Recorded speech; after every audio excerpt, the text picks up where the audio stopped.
Bonjour tout le monde. Dans la dernière fois, nous avons parlé de l'allocation contiguë. Donc, nous avons vu les deux configurations de la mémoire, les partitions fixes et les partitions dynamiques. Dans la première configuration qui concerne les parties fixes, nous avons vu les deux configurations, à savoir les partitions fixes avec taille égale et les partitions fixes avec taille inégale. Bien sûr, nous avons vu comment on peut allouer de l'espace mémoire pour un processus. On a parlé des problèmes de cette configuration. Bien sûr, il s'agit bien de la fragmentation externe et la fragmentation interne. Ensuite, nous avons parlé de la partition dynamique de la mémoire, dans laquelle les partitions s'ajustent à la taille des processus. Et même pour cette configuration, nous avons parlé d'un problème de la fragmentation externe. Bien sûr, nous avons vu les trois algorithmes d'allocation contiguë de mémoire, à savoir l'algorithme de best fit et le next fit et le worst fit, le meilleur ajustement, le premier ajustement et le pire ajustement. Nous avons comparé les trois et puis nous avons vu la définition de la fragmentation externe et interne. Nous avons parlé d'une solution à la fragmentation qui est la compaction ou bien le compactage, c'est-à-dire la compression. On va rassembler les petits trous pour former un emplacement mémoire pour pouvoir charger un autre processus. Dans cette partie, on va continuer sur la partie 6 et on va parler de l'allocation non contiguë, qui est l'inverse bien sûr de l'allocation contiguë. Afin de réduire le besoin de compression qu'on a vu dans la première partie pour rassembler les petits trous, le prochain pas est d'utiliser l'allocation non contiguë, c'est-à-dire au lieu de chercher un emplacement pour charger le processus en entier, donc on va chercher des emplacements qui ne sont pas contigus, qui sont dispersés dans la mémoire. On va essayer de découper le processus et charger chaque partie de notre processus dans un emplacement mémoire. Donc, comment on va faire ceci? C'est diviser un programme en morceaux. On va le découper en petites parties ou bien en morceaux et permettre l'allocation séparée de chaque morceau. Au lieu de charger le processus en entier dans un espace qui est contigu, cette fois-ci, on va le découper en petits morceaux et chaque morceau sera chargé dans un emplacement mémoire séparé des autres morceaux. Les morceaux sont beaucoup plus petits que le programme en entier, bien sûr, puisqu'on va le découper, et donc permettent une utilisation plus efficace de la mémoire. Comment ça? C'est en exploitant les petits trous qu'on avait lorsqu'on a parlé de la fragmentation externe. Bien sûr, lorsqu'on a parlé des partitions dynamiques, nous avons dit que même avec les partitions dynamiques, on a toujours le problème de la fragmentation qui est externe cette fois. C'est-à-dire, on a des petits trous qu'on ne peut pas utiliser. Si on fait la somme de ces petits trous, on aura un emplacement mémoire assez suffisant, mais on ne peut pas l'utiliser. Pourquoi? Parce qu'on est dans le cas de l'allocation contiguë. Maintenant, si on est dans le cas de l'allocation non contiguë, on peut utiliser ces trous-là. Donc, les petits trous peuvent être utilisés plus facilement. Pourquoi? Parce que je vais découper et donc je peux exploiter les petits trous dans lesquels on va mettre les petits morceaux dans notre processus. Bien sûr, il y a deux techniques de base pour faire ce découpage ou bien cette solution qui est l'allocation non contiguë, à savoir la pagination qui vient de pages et la segmentation qui vient bien sûr des segments. La segmentation utilise des parties de programme qui ont une valeur logique, des modules. Si on veut parler de la programmation module, bien sûr, vous avez un programme qui est composé de plusieurs modules. On peut parler d'un module pour le code et d'un autre module pour les données, comme on peut parler, je ne sais pas, d'un module de saisie, un autre d'affichage et un autre de traitement.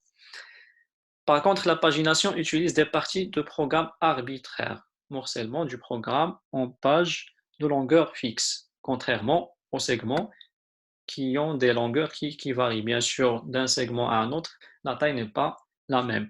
Par contre, pour les pages, donc les pages ils vont avoir la même taille exactement. La troisième technique, c'est que on peut combiner les deux, c'est-à-dire la segmentation et la pagination. Commençons par la segmentation et ici les segments comme unité d'allocation mémoire. Étant donné que les segments sont plus petits que le programme en entier, cette technique implique moins de fragmentation qui est toujours externe dans ce cas-là. Bien sûr, ici, on a un schéma pour mieux comprendre. on a deux parties. La partie mémoire physique, c'est la RAM, et l'espace usagé dans lequel on a un processus qu'on a découpé ou bien qu'on a divisé en 4 segments, de 0 jusqu'à 3.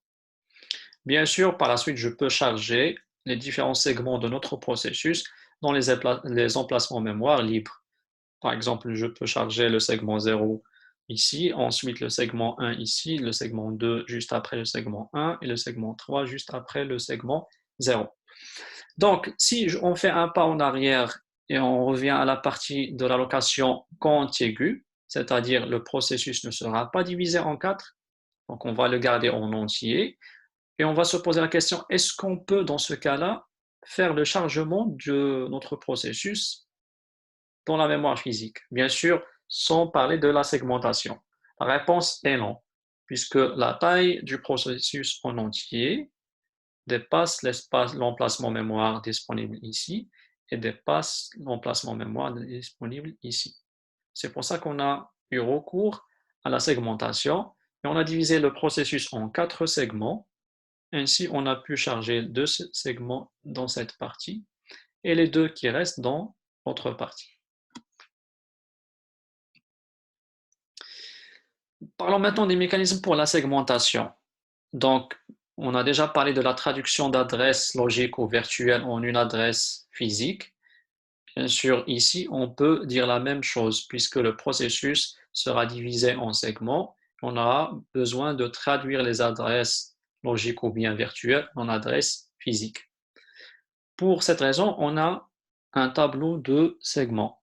Donc, un tableau contient l'adresse de début de tous les segments dans un processus. Chaque adresse dans un segment est ajoutée à l'adresse de début du segment par la MMU qu'on a déjà vu l'autre fois. Bien sûr, ici, on a le tableau, ou bien on parle d'une table de segments dans laquelle on aura des informations concernant chaque segment. On va la voir plus en détail dans les slides qui vont venir. Donc, l'adresse logique dans ce cas-là consiste d'une paire. Donc, contrairement à l'adresse logique qu'on a déjà traitée l'autre fois, l'adresse logique pour la segmentation consiste d'une paire, qui est le numéro de segment et le décalage. Donc, il sera composé de 2 informations. La première, c'est le numéro de segment. Le deuxième, c'est le décalage.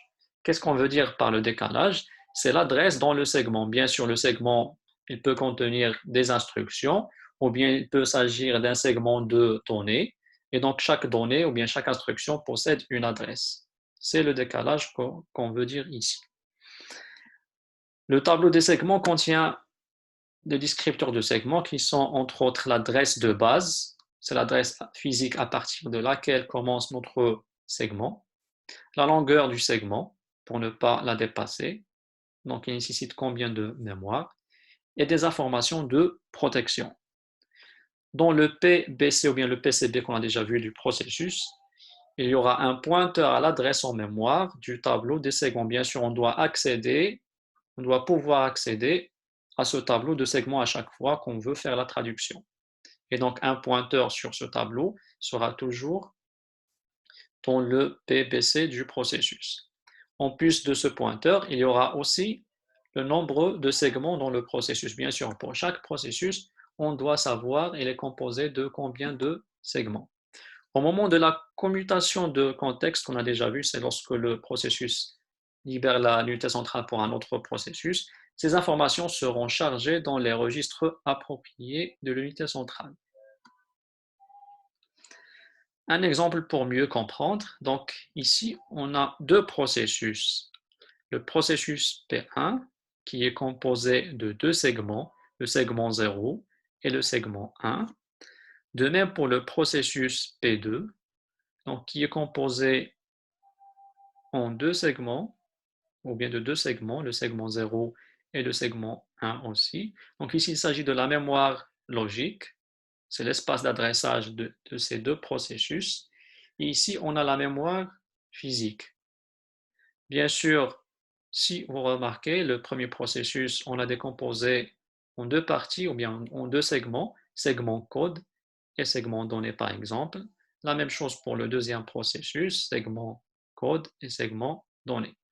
Bien sûr, si on fait une extraction des entrées de ces deux segments à partir de la table de segments qu'on vient de voir, on aura deux lignes, une ligne par segment.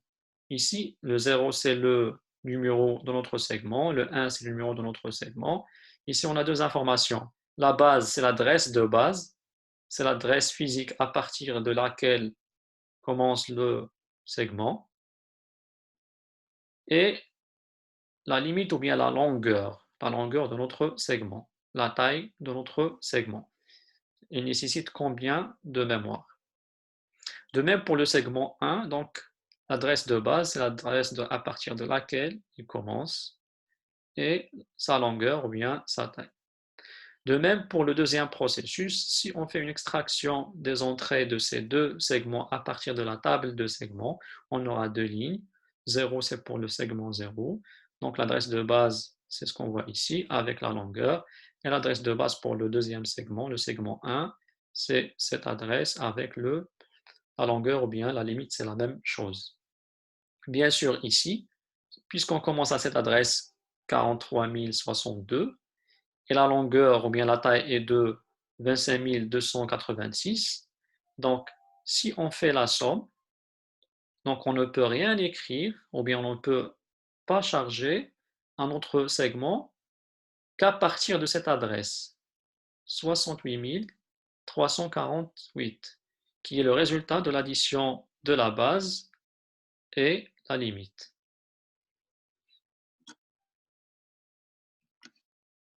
Alors, comment on va traduire les adresses logiques ou bien virtuelles en adresses physiques lorsqu'il s'agit de la segmentation? Tout d'abord, on doit rappeler que l'adresse virtuelle dans le cas de la segmentation est composée d'une paire ou bien de deux champs. Le premier, c'est le numéro de notre segment. Le deuxième champ, c'est le décalage ou bien c'est l'adresse dans le segment qu'on veut traduire en une adresse physique. Donc, ce sont deux champs. On voit qu'on a ici trois parties. La partie programme, ensuite la partie de la segmentation et ensuite la partie de la mémoire principale ou bien physique. Donc, nous avons dit que comment on va traduire cette adresse logique ou bien virtuelle en une adresse physique. La première des choses, on prend le numéro de notre segment. Nous avons dit qu'on doit garder un pointeur sur la table de segments dans les registres de l'unité centrale. Donc, j'ai le numéro de segment plus le pointeur que j'ai sur la table des segments. Les deux informations vont me donner l'entrée à la table de segment convenable qui correspond à notre segment. Une fois j'ai la bonne entrée, je vois que j'ai ici deux informations, la base et la longueur. Bien sûr, on a d'autres informations. Ce qui nous intéresse pour l'instant, c'est ces deux informations, bien plutôt la base. Donc, je répète, une fois j'ai le numéro de segment avec le pointeur sur la table de segment que j'ai dans les registres, les deux informations vont me donner accès à l'entrée qui correspond à notre segment. À partir de cette entrée, je vais récupérer la base que je vais additionner avec le décalage et je vais obtenir l'adresse physique. C'est comme ça normalement qu'on fait la traduction des adresses virtuelles ou bien logiques en adresses physiques lorsqu'il s'agit de la segmentation. Essayons maintenant de voir un autre exemple. Ici, il s'agit du partage de segments. Bien sûr, on a déjà parlé de partage d'informations entre les processus. Lorsqu'on a parlé de la communication interprocessus, nous avons vu que deux processus peuvent partager des informations. Donc, les deux processus ou bien plusieurs processus peuvent même partager un segment ou bien plusieurs segments. Dans cette figure, on a un exemple de partage d'un segment. Le segment 0 est partagé entre le processus P1 et le processus P2. Bien sûr, si on fait extraction de la table des segments pour le premier processus et pour le deuxième processus, on remarque que pour le segment 0, qui est le même dans les deux processus puisque c'est un segment partagé, l'entrée qui correspond à ce segment est exactement la même dans les deux table de segments, soit qu'il s'agit du processus P1 ou bien de P2, l'entrée est la même. Donc, on a les mêmes valeurs. La même adresse de base, il s'agit d'un seul segment qui est chargé une fois et donc deux processus peuvent partager ce segment. Bien sûr, ici, on ne va pas revenir à la synchronisation et ce qu'on a vu dans la partie de la communication interprocessus. Maintenant, on va parler de la segmentation et protection. Nous avons dit que dans la table de segments, on a l'adresse de base, on a la longueur et des informations de protection. Donc, chaque entrée dans la table de segments peut contenir des informations de protection, bien sûr, en plus de l'adresse de base. Quelles sont ces informations de protection? D'abord, c'est la longueur du segment. On doit avoir une idée sur la longueur. Pourquoi? Pour ne pas la dépasser et essayer je sais pas, de consulter un autre segment. C'est pour ça qu'on doit garder toujours la longueur du segment pour ne pas la dépasser. Une fois la longueur dépasse l'adresse de base, on aura des problèmes. La deuxième information de protection, c'est les privilèges de l'usager sur le segment. Est-ce que le segment est accessible en lecture, ou bien en écriture, ou bien en exécution, ou bien en une combinaison de ces trois informations de protection. Si au moment du calcul, par exemple, de l'adresse, on trouve que l'usager n'a pas droit d'accès à ce segment, bien sûr, une interruption sera générée. Ces informations peuvent donc varier d'un usager à un autre. Bien sûr, deux usagers peuvent ne pas avoir les mêmes privilèges pour le même segment. Et ici, on rappelle que pour l'entrée de la table de segments, on a vu déjà la base, la limite et bien sûr les informations de protection qui sont les privilèges de l'usager sur le segment. Essayons d'évaluer la segmentation simple en citant par exemple les avantages et les désavantages ou bien les inconvénients de la segmentation. Donc l'unité d'allocation de mémoire qui est le segment est plus petite que le programme en entier, donc qui est un avantage. On peut l'insérer dans n'importe quel petit trou pour éviter la fragmentation externe bien sûr. C'est une entité logique connue par le programmeur. On a dit que la segmentation peut se faire par exemple en se basant sur les modules du programme. Les segments peuvent changer de place en mémoire. Après chaque chargement, les segments peuvent changer de place, bien sûr. La protection et le partage des segments sont aisés puisqu'on a des informations de protection. L'inconvénient de la segmentation, c'est le problème des partitions dynamiques. Donc la fragmentation externe n'est pas éliminée. Pourquoi? Parce que la taille des segments n'est pas la même. On peut avoir des segments avec une taille qui est plus grande que la taille d'autres segments. Par la suite, on peut avoir des trous qui peuvent contenir des segments et s'ajuste à ces segments-là. Parfois, on peut avoir par exemple une partition mémoire qui peut contenir un segment et plus. Ceci va générer les petits trous et donc la fragmentation externe. Donc, par la suite, on aura des trous en mémoire et on se pose la question, est-ce qu'on aura recours, encore une fois, à la compression, bien le compactage, c'est-à-dire on va rassembler les petits trous pour former un emplacement mémoire pour pouvoir charger un autre segment. Une solution au problème de la segmentation, c'est le fait d'essayer à simplifier le mécanisme en utilisant des unités d'allocation mémoire de taille égale, puisque pour les segments, la taille n'est pas la même, varie d'un segment à un autre et d'un processus à un autre. Donc, pourquoi ne pas penser à utiliser une technique dans laquelle on aura des unités d'allocation mémoire de taille égale pour éviter ce problème. Et ça, c'était l'idée derrière la technique de pagination. Qu'est-ce qu'on gagne vraiment avec la pagination? Donc, on va comparer la segmentation contre la pagination. Le problème qu'on a eu avec la segmentation, c'est que l'unité d'allocation de mémoire, qui est le segment, est de longueur variable. Donc, c'est ce que je viens d'expliquer. Parfois, j'ai des trous qui peuvent contenir un segment et plus, donc ça va générer les petits trous. Parfois, on a des trous qui ne peuvent pas contenir des segments. La pagination utilise des unités d'allocation de mémoire fixe, éliminant donc le problème de la fragmentation externe. Donc la pagination simple, pour cette technique, la mémoire est partitionnée en petits morceaux de même taille qu'on appelle les pages physiques, au cadre ou frame. Donc d'abord, la mémoire principale, qui est la RAM, est divisée en petits morceaux de même taille qu'on appelle les pages physiques, cadres ou frames. Bien sûr, la taille des pages comparée à la taille des segments, elle est vraiment petite comparée à la taille des segments. Chaque processus est aussi partitionné en petits morceaux de même taille, appelés pages logiques. Donc les pages logiques, normalement, doivent avoir la même taille que les pages physiques. Les pages logiques d'un processus peuvent donc être assignées au cadre disponible n'importe où en mémoire. Puisqu'on a divisé la mémoire physique en cadres et on a divisé les processus en pages logiques. Les pages logiques, ils ont la même taille que les cadres ou bien les pages physiques. Donc, on peut faire une correspondance et les pages logiques peuvent être chargées n'importe où en mémoire principale, bien sûr, sur des cadres.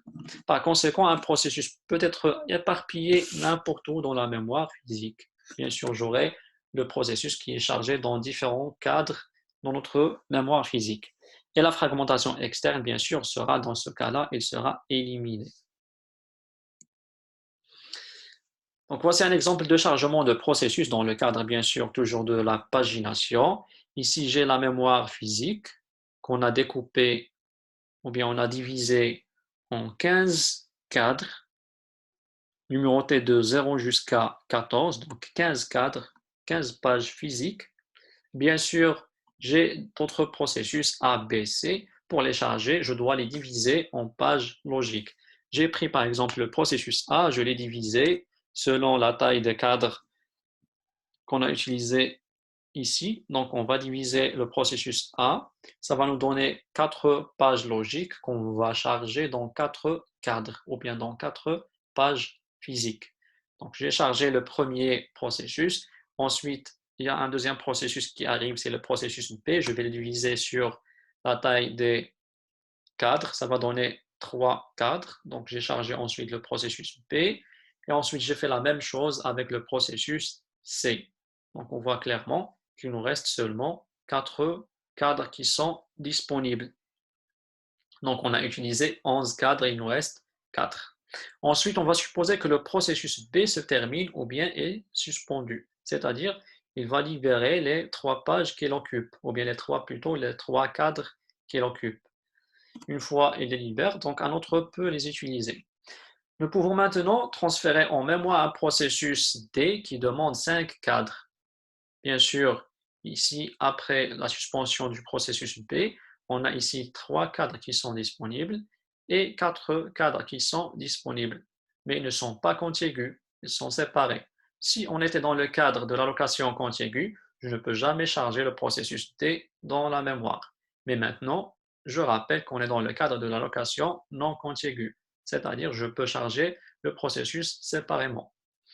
OK, maintenant j'ai 3 cadres disponibles plus 4 cadres, ça fait 7 cadres disponibles, alors que le processus D nécessite 5 cadres, donc je peux le charger en mémoire.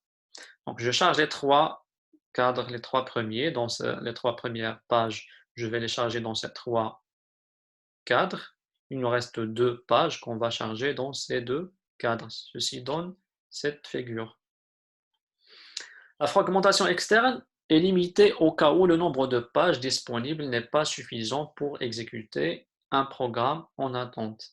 Bien sûr, c'est le seul cas de la fragmentation externe. Imaginons par exemple qu'après le D, on a le B qui veut récupérer ou bien qui veut récupérer voilà, la mémoire. Nous avons dit que le B nécessite 3 cadres, alors ce qui nous reste ici, c'est seulement 2 cadres. Par la suite, je ne peux pas charger le B. J'aurai de la fragmentation externe. C'est le seul cas où j'aurai de la fragmentation externe.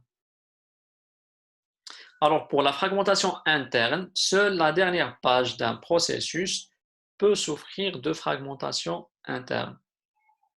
Comment ça? Imaginons que j'ai un processus E, par exemple. J'ai ici un processus E. Pour le charger, je vais le prendre, je vais diviser la taille qu'il nécessite sur la taille des cadres. Supposons que j'ai fait l'opération et j'ai trouvé que le E nécessite une page et demie. Bien sûr, on n'a pas une page et demie, Donc le E va prendre deux pages qui restent. Il va remplir la page, le cadre d'indice 13, il va le remplir complètement, mais pour le cadre d'indice 14, il ne va pas le remplir complètement. Il va remplir juste une partie et on aura une partie qui sera non utilisable. C'est la fragmentation interne. Lorsque nous avons parlé de la segmentation, on a parlé de table de segments, et donc de même pour la pagination, on peut parler de table de pages. Le système d'exploitation doit maintenir une table de pages pour chaque processus, pour garder l'information sur les pages de ce processus. Chaque entrée d'une table de pages contient le numéro de cadre où la page correspondante est physiquement localisée. Une table de page est indexée par le numéro de la page afin d'obtenir le numéro du cadre. Bien sûr, ici un exemple. J'ai le processus A et ça c'est la table de page pour le processus A. Donc pour les indices que j'ai à l'extérieur sont les numéros des pages logiques et ce que j'ai à l'intérieur, c'est les numéros des cadres dans lesquels ces pages logiques seront chargées. Bien sûr, ce que j'ai comme exemple ici, ça reflète la situation que j'ai ici. Donc, on a pour le processus A, la page 0 est chargée dans le cadre 0, la page 1 est chargée dans le cadre 1, la page 2 est chargée dans le cadre 2, la page 3 est chargée dans le cadre 3. C'est ce qu'on a ici. Donc, la page 0 est chargée dans le cadre 0, la page 1 est chargée dans le cadre 1, la page 2 est chargée dans le cadre 2, la page 3 est chargée dans le cadre 3. Si maintenant on passe par exemple au processus C, on a la page 0 est chargée dans le cadre 7. Donc la page 0 est chargée dans le cadre 7, la page 1 dans le cadre 8, la page 2 dans le cadre 9 et la page 3 dans le cadre 10. Pardon, c'est ce qu'on a ici. La page 1 dans le cadre 8, 2 dans le cadre 9 et 3 dans le cadre 10. Pourquoi pour le processus, on n'a pas une correspondance entre les pages logiques et les pages physiques? Tout simplement parce que le processus B est suspendu. Donc, il n'est pas chargé. C'est pour ça qu'on n'a pas de correspondance. De même pour le processus D, donc on a la table de pages et on a la correspondance entre les pages logiques et les pages physiques. En plus de ces informations-là, une liste de cadres disponibles est également maintenue. Les cadres qui sont libres, bien sûr, je dois garder une liste dans laquelle on va noter les numéros des cadres qui sont disponibles, qui sont libres, qu'on peut utiliser. Dans notre cas, c'est le cadre d'indice 13 et le cadre d'indice 14. C'est les deux cadres qui restent. Un autre exemple, donc ici, c'est la mémoire logique, c'est l'espace d'adressage du processus, et ça, c'est la mémoire physique, et ça, c'est la table de pages. On a un processus qu'on a découpé en 4 pages, de 0 jusqu'à 3. Ici, on a la correspondance entre les pages logiques et les pages physiques ou bien les cadres. Donc la page 0 sera stockée dans le cadre 1. Ça, c'est le cadre 1. Qu'est-ce qu'on a à l'intérieur? C'est la page 0. La page 1 sera stockée dans le cadre 4. Le cadre 4, il contient la page 1 et ainsi de suite. Maintenant, parlons de la traduction d'adresse dans la pagination. On a vu la traduction d'adresse dans la segmentation. Essayons de faire la même chose pour la pagination. Donc, les deux techniques de traduction se ressemblent un peu. Donc, on a les trois parties, programme, pagination et la mémoire principale.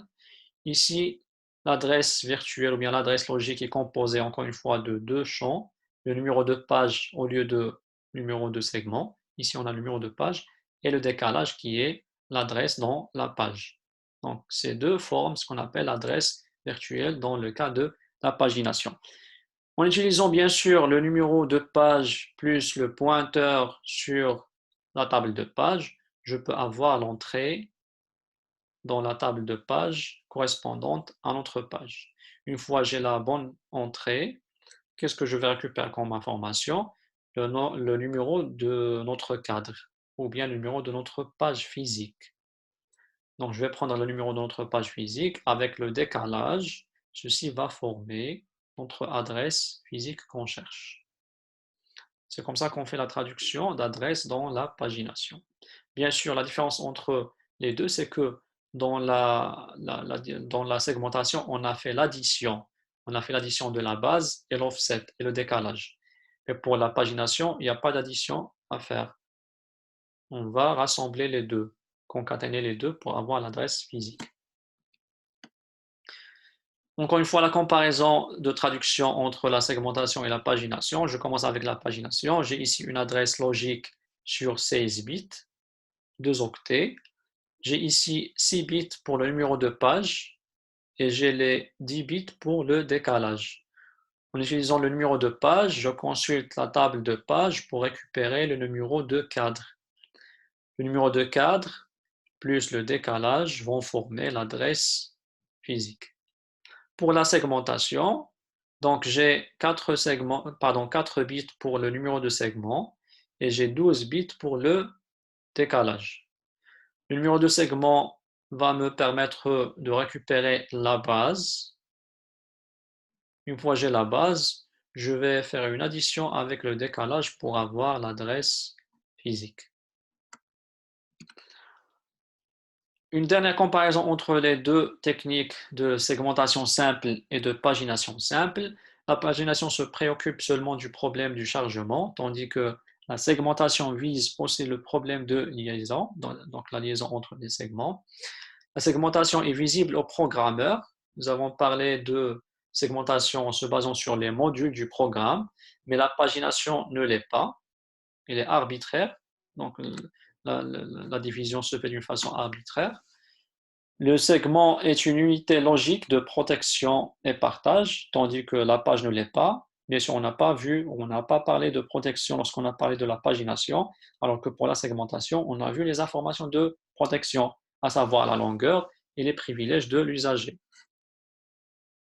La segmentation requiert un matériel plus complexe pour la traduction d'adresse, puisque ici, il faut calculer l'addition de la base et du décalage. La chose qu'on n'a pas fait avec la pagination. La segmentation souffre de la fragmentation externe, puisqu'il y a des trous qui peuvent contenir un segment et plus. Donc, ce qui reste, c'est les trous qui vont générer la fragmentation externe. Tandis que pour la pagination, la pagination produit de fragmentation interne qu'on a vu dans l'exemple, mais pas beaucoup avec une moyenne d'un demi-cadre par programme. La bonne nouvelle, c'est que ces deux techniques, la segmentation et la pagination, peuvent être combinées. Alors, on parle de la segmentation paginée, dans laquelle chaque processus est découpé ou bien divisé en segments, et chaque segment est composé d'un ensemble de pages. Dans ce cas-là, l'adresse virtuelle elle sera composée ou bien définie par le numéro de segment, plus le numéro de la page, plus un déplacement dans la page. Donc, 3 champs au lieu de 2. Et pour la traduction, donc la traduction des adresses virtuelles en adresses physiques est réalisée grâce à une table des segments et une table de pages. Plus en détail, ici, ici on n'a pas 3 parties, mais on a 4, le programme, puis la segmentation, ensuite la pagination et la mémoire physique. On a l'adresse virtuelle qui est cette fois-ci composée de 3 champs, le numéro de segment, le numéro de page et le décalage. Je commence avec le segment, le numéro de segment, avec le pointeur sur la table de segment. Je vais récupérer la bonne entrée. À partir de la bonne entrée, je vais utiliser la base. Je vais faire une addition avec le numéro de page pour avoir l'entrée convenable dans la page de table. Une fois que j'ai l'entrée convenable, je peux extraire le numéro du cadre ou bien le frame. Je le compose avec l'offset pour avoir l'adresse physique. C'est comme ça normalement qu'on effectue la traduction lorsqu'il s'agit de la segmentation paginée. Donc c'était tout pour cette petite deuxième partie. Dans la suite, on va essayer de voir la mémoire virtuelle avec les algorithmes d'affectation de pages.